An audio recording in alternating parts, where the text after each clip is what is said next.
이번에는 복지부 출입하는 이수아 기자와 더 자세한 얘기 나눠보도록 하겠습니다. 어서 오십시오. 이번 확진자가 이번 주에 퇴원을 한다고 들었습니다. 의학적으로는 완치가 됐다고 보니까 퇴원을 시키겠죠. 그러면은 이 환자에겐 면역 항체가 생겼다고 봐도 되는 겁니까? 네, 아무래도 그렇게 보는 게 맞겠죠.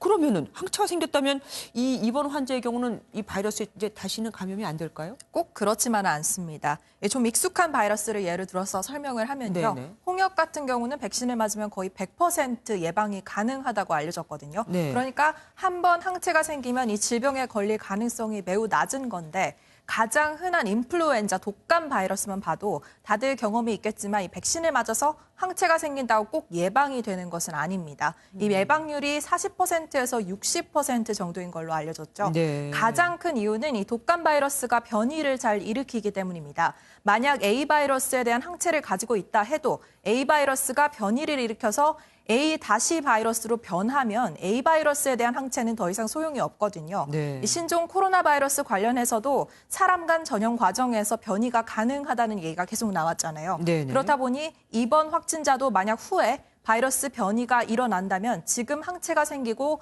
완치가 됐더라도 재감염 가능성이 있는 겁니다. 참 안심할 수가 없는 거네요.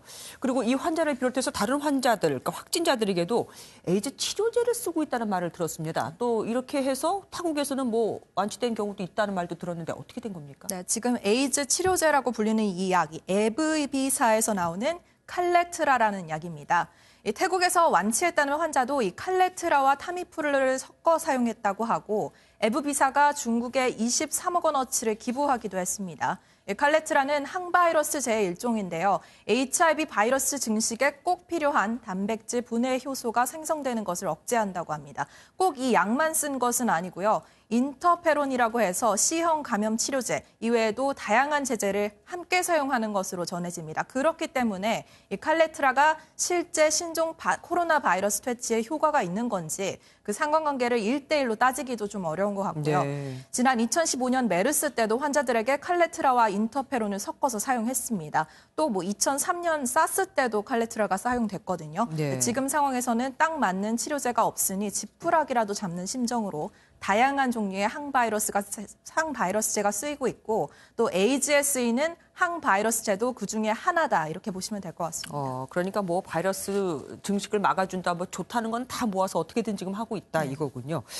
그리고 제가 영화를 너무 많이 본 건지 이번 확진자가 나왔잖아요. 그럼 항체가 생겼고 그럼 그 항체로 치료제를 만들 수 있는 거 아닙니까? 적어도 그분이 갖고 계시는 바이러스와 같은 그러니까 변이되지 않은 바이러스는 먹히지 않을까 싶기도 한데. 네, 물론 면역 혈청을 다른 사람에게 주사해서 이제 치료하는 혈청요법이라는 것은 가능할 것으로 보입니다. 네. 다만 치료법 개발까지는 시간이 좀 걸립니다. 같은 코로나 바이러스 계열이다 보니까 계속 메르스나 사스 얘기를 할 수밖에 없는데요. 사스의 경우는 발견된 지 17년이 됐고 메르스는 2번이나 세계적으로 시달렸는데도 아직 치료제나 백신이 없습니다. 네. 심지어 코로나 바이러스는 감기를 일으키는 원인 바이러스 중에 하나인데 우리가 흔히 아는 감기약도 증상 완화제지 치료제가 아니거든요. 네. 아까 말씀드린 것처럼 돌연변이가 잘 일어나는 코로나 바이러스 특성 때문인데 불가능한 것은 아니지만 백신과 치료제 둘 다 개발에 꽤 오랜 시간이 걸릴 것으로 보입니다. 과학이 발전했다고는 하지만 갈 길은 아직 멀군요. 오늘 말씀 여기까지 듣겠습니다.